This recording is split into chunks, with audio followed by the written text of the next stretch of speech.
નમસ્કાર મિત્રો, વિડીયોમાં તમારું સ્વાગત છે। સુરત જિલ્લાના બારડોલી તાલુકામાં મોરી ગામે ગોચરમાં આવેલી બાવળના ઝાડ સાથે યુવતીની ગળેફાંસો ખાધેલી હાલતમાં લાશ મળી છે અને ચકચાર મચી ગયો છે।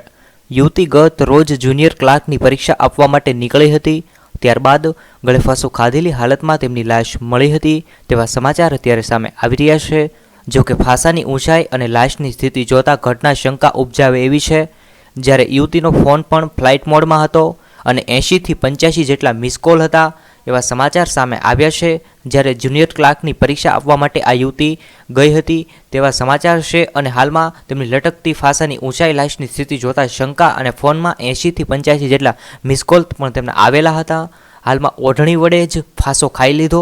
સાંજે 6 વાગ્યાના અરસામાં બારડોલી તાલુકાના ઉછરેલ મોરી ગામે આવેલી ગોચરની જમીનમાં આવેલા બાવળા ઝાડ સાથે પોતાની ઓઢણી વડે ગળે ફાંસો ખાધેલી હાલતમાં મળી છે। જો કે યુવતીની લાશની સ્થિતિ જોતા અનેક પ્રશ્ન પણ ઊભા થયા છે મિત્રો। અને મિત્રો, પરીક્ષા આપવા માટે આ દીકરીએ જે મહેનત કરી છે તેને લઈ તમારે મિત્રો કંઈ કહેવું હોય તો જરૂરથી કોમેન્ટમાં જણાવી શકો છો।